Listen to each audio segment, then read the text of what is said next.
everyone, welcome to Worlds Apart.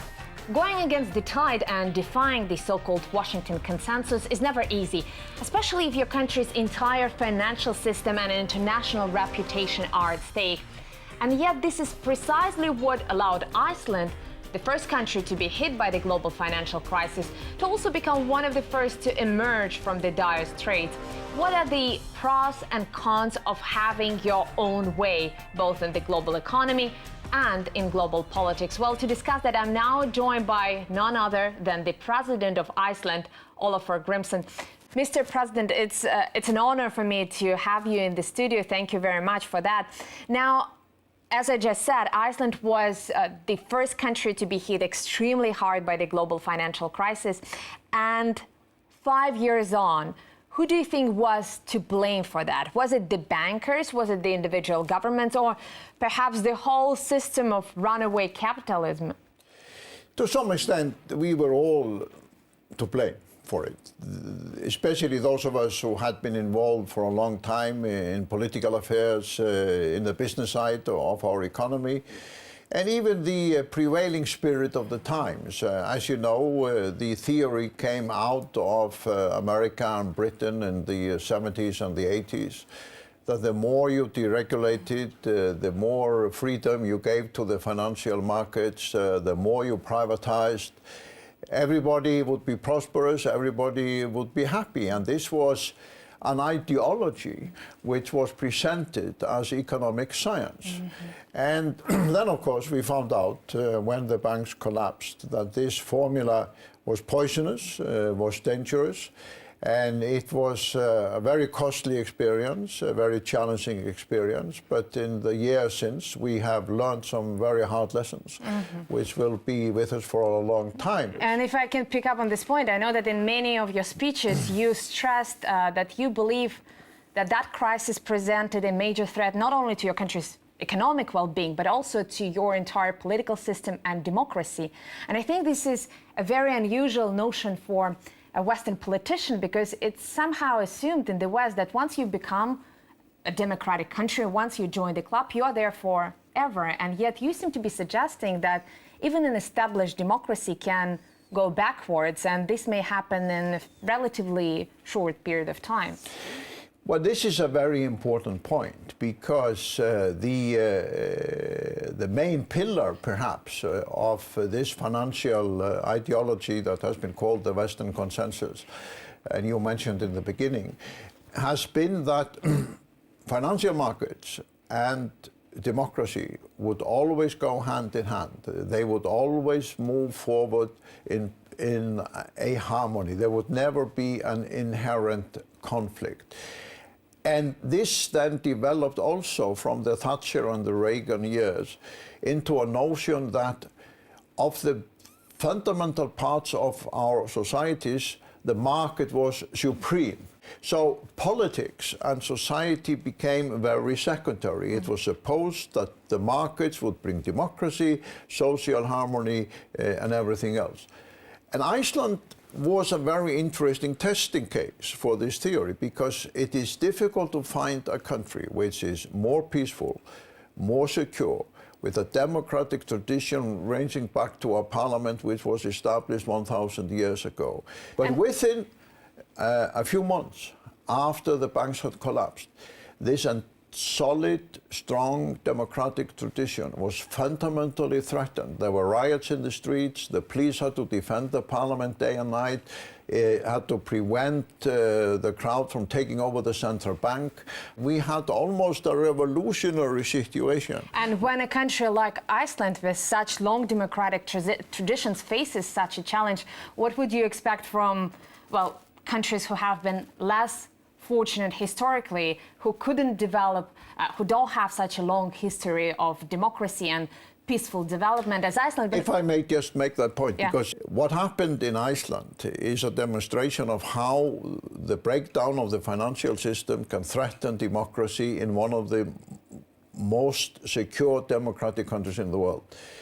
Then imagine, as you were saying, what can happen in countries that only have a few decades of but democratic history. But we don't even have to imagine. We can look at the Arab world, for example, countries that don't have established democratic traditions. They very quickly reverted to violence, and some of that violence was not only driven politically, but also economically. I sometimes mention the fact, which we tend to forget in Europe, that during the first years of my life, there were only 6 democracies in Europe. The rest of Europe sort of under either fascist, Nazi or communist dictatorship.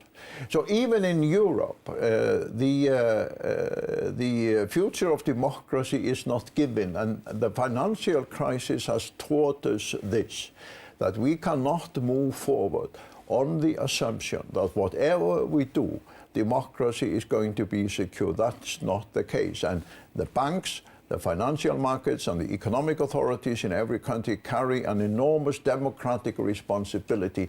And that is, to acknowledge that, is something new, because for over 30 years, the prevailing theory was the markets, the companies, the banks don't carry any democratic responsibility. Absolutely, and I think many of your counterparts in continental Europe would argue that democracy has by now taken over Europe, but yet, if we look at just this recent history, Iceland was one of the very few, if not the only country, to actually consult its people on whether to bail out the banks. And I think the treatment that your country was subjected to for just asking its people was less than friendly. Your country was called names. You were threatened that nobody will ever deal with Iceland ever again. You even had an anti-terror legislation invoked against Iceland by Britain.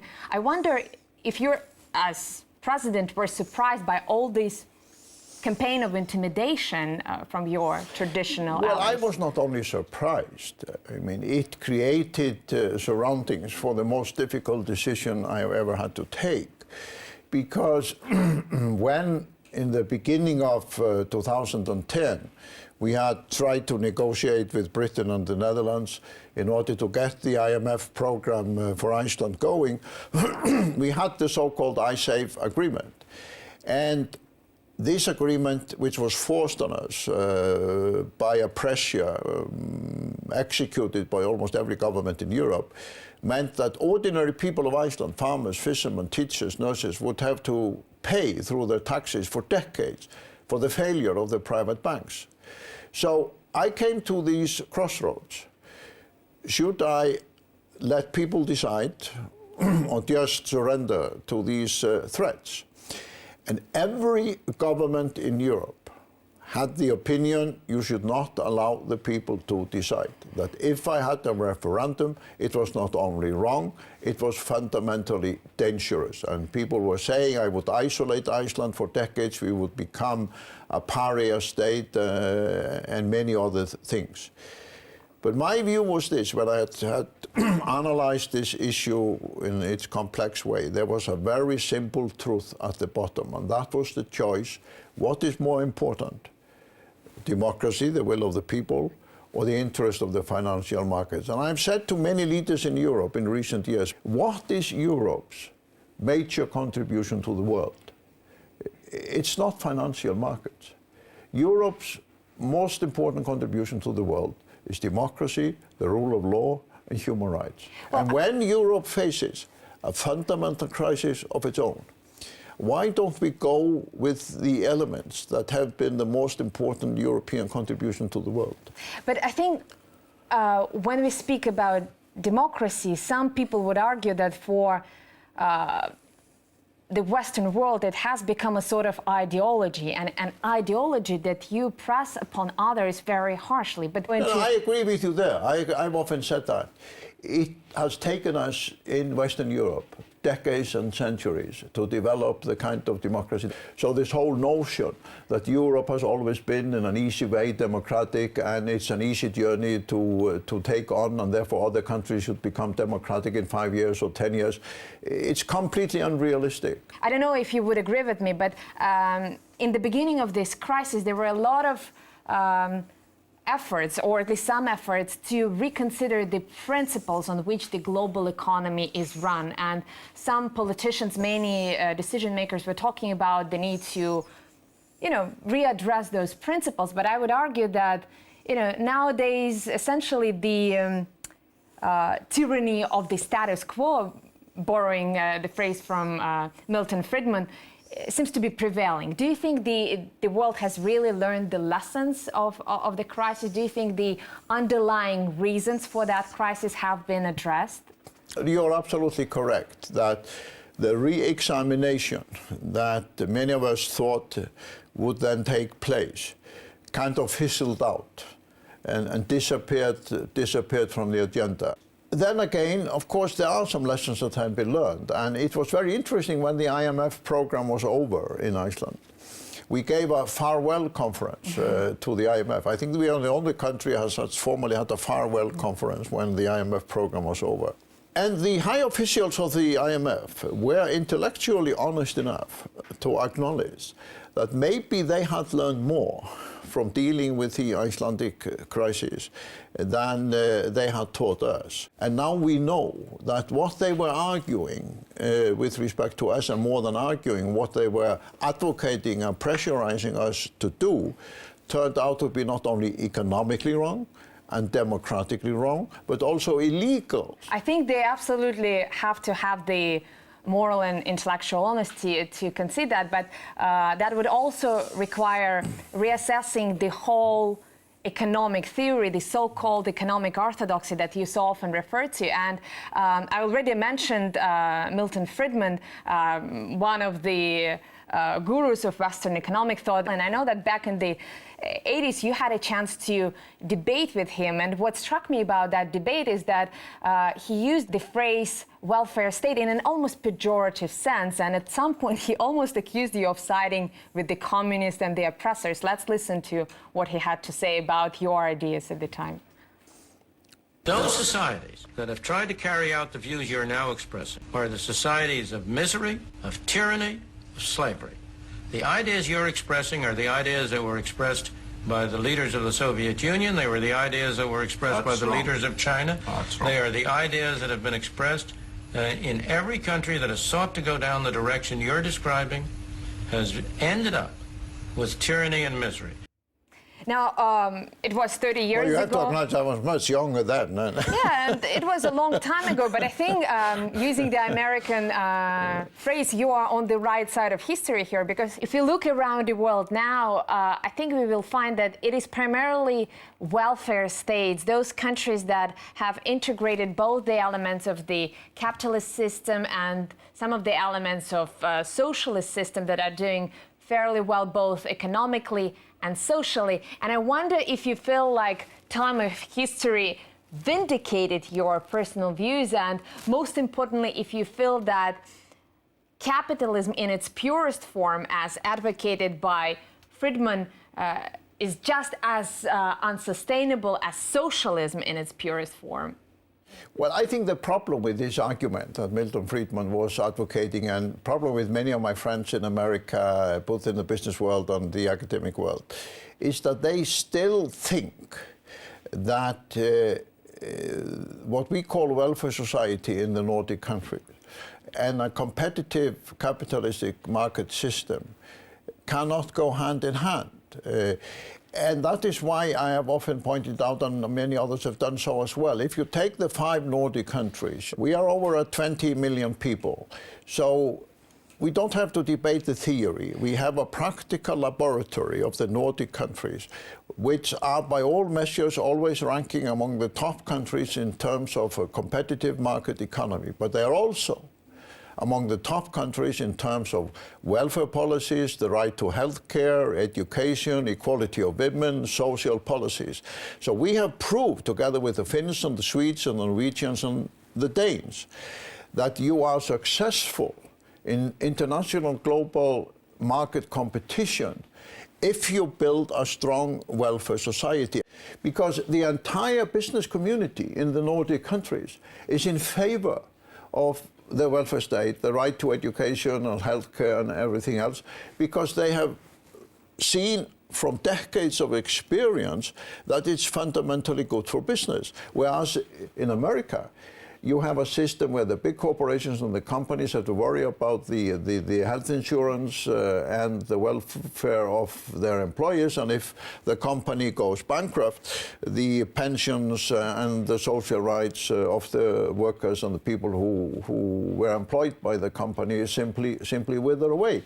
So we don't have to debate this any longer. We now have over 30 years of a track record, not just by my country, but the other Nordic countries as well. Mr. President, we have to take a short break now, but when we come back, defying the economic orthodoxy allowed Iceland to quickly emerge from the crisis. But what is the price of dissent in global politics? That's coming up in a few moments on Worlds Apart.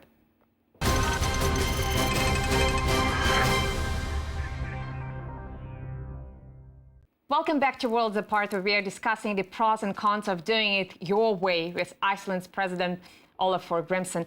Mr. Grimsson, Iceland seems to be so far removed from the rest of the world. I wonder if you yourself and your people pay any attention to what is happening in the rest of the world. I'm sorry for putting it so bluntly.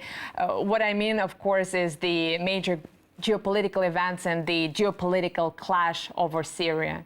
Do you think there is any interest in that in your country? Of course, Iceland is a country which is an integral part of the global community, and the people of Iceland follow very closely events, human rights issues, situation of war and refugees in other parts of the world.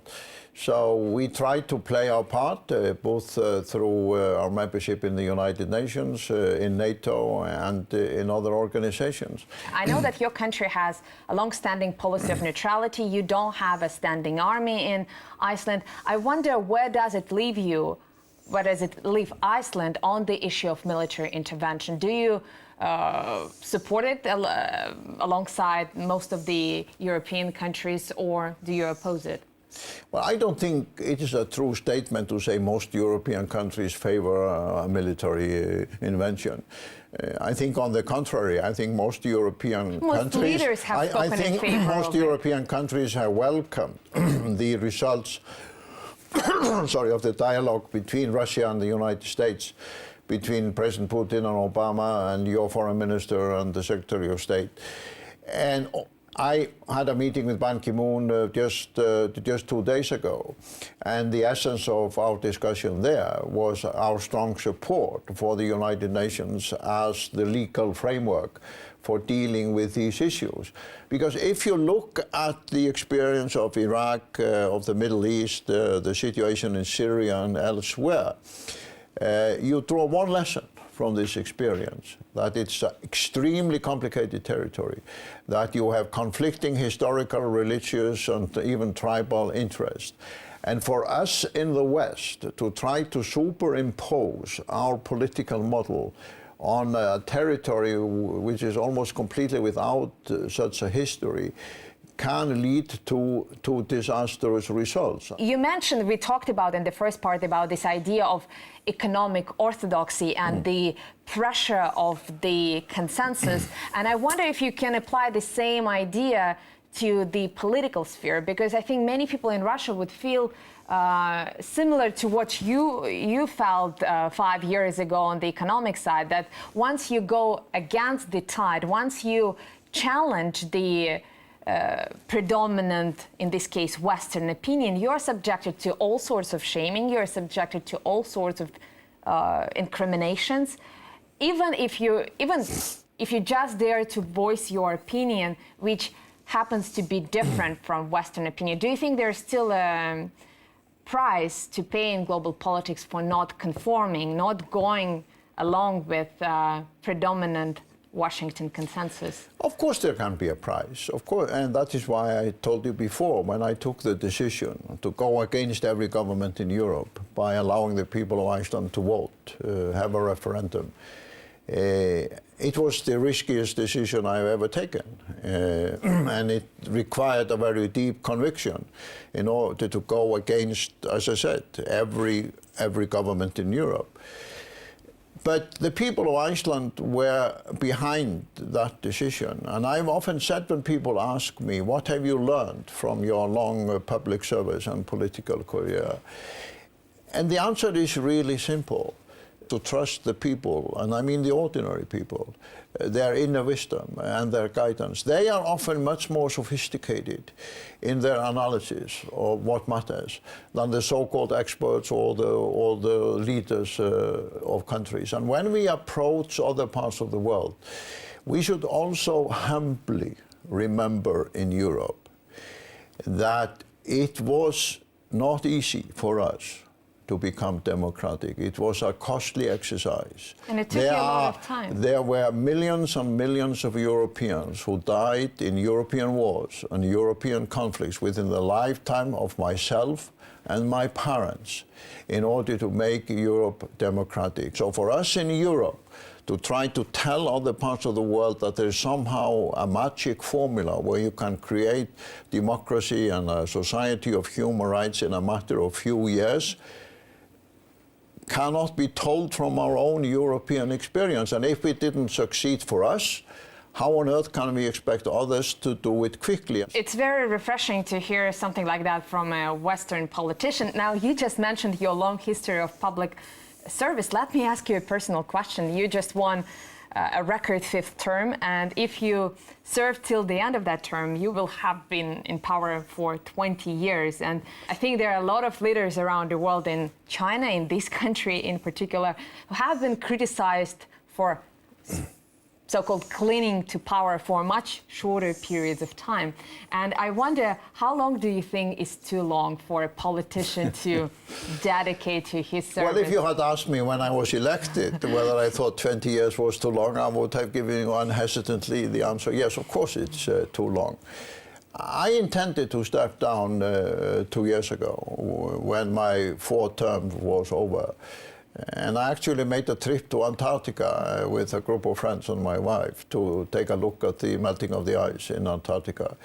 And while I was there, I couldn't have been further away. There was a petition started that people wanted me to stand again. Partly because of the uncertainties over many of these issues. And in the end, it became a moral question for myself, because I didn't intend to run for the 5th term. And I faced a situation where people had shown me an extraordinary trust by electing me, and now they wanted me to continue, and I had to repay that trust. Because as I said before, to me, the bond between somebody who was elected to represent the people, whether it's a president or a member of parliament, it is fundamentally a question of trust, If people elect representatives again, before we start condemning it, we should ask ourselves, maybe there are some wise reasons that people decided to do that. But of course, you have attempts of leaders to cling to power and want to be longer in office. But to me, this is fundamentally a service. It's not about power, and it's about trust, where I know I could lose the confidence of the Icelandic people next week. Nothing is given in this. So even if you're elected every 4 years, my experience tells me you have to earn their trust every day, every week, every month. But I guess the same type of argument could be used by any other leader in any other country, no matter whether it's Iceland, China, for example, or well, you don't have Russia. elections in China the same way as we have in Iceland. I mean, you have a different historic tradition yes, from sure. China, and right. many Chinese experts and Chinese leaders would argue that what you have in the West or in America is a popularity contest, whereas in China they have a system of qualified choice. You cannot be unexperienced in order to be selected. But since you're talking about that, I know you are very interested in the intellectual side of politics. A good friend of mine, an American-European businessman, Nicholas Begrudin, published together with a friend of his last year a very interesting book where he was arguing you take the best of the Chinese tradition and the best of the Western tradition, and you try to combine those in a new type of political system. But I found it remarkable that a very respected Western businessman and intellectual was arguing that part of the solution to the European and the Western economic and financial crisis was to learn from some of the Chinese practices as well as from our own democratic tradition. Well, that leads me to actually my final question. I think we have to be open-minded, not just about accepting, some Chinese experience or some Western experience, but also maybe some Russian experience or some African experience. But staying on the issue of Russia and China, I think what's interesting about the relation between the West and these two countries is that some Western countries cannot afford not to deal with Russia and China, but they're sort of embarrassed about having to do that. And what's interesting to me personally about Iceland is that your country seemed to be very open-minded about dealing with, all sorts of countries without passing moral judgments. And I wonder, why don't you feel confined to any particular group? Because obviously you belong to the West, you are a European country with supposedly European democratic values, and yet you can afford to be open-minded about dealing with the world. This is a very interesting point. I have strongly emphasized the need for my country to have constructive dialogue with the United States, and in a few weeks' time I'm bringing many distinguished leaders from the US to come to my country. But at the same time, I have felt it not only necessary but very constructive and positive to engage with Russia and China. This is my third meeting with President Putin on the Arctic in the last few years. In the last 7 or 8 years, almost every year, I had a meeting with the President or the Prime Minister of China. So I don't accept that there is a conflict between being highly engaged with the US, as I have been for many years, or making state visits to Germany and France, and also being very constructively engaged with Russia and China. And when people are perplexed by that view, I ask them the question, how on earth are we going to construct a positive, dynamic global economy and a civilized society in the 21st century without a strong engagement from Russia and China? It's simply not possible. Well, I think your solution is just treating other countries as equals. But, Mr. President, unfortunately, we have to leave it here. I really appreciate your time here. And to our viewers, please join us again. Same place, same time, here on Worlds Apart.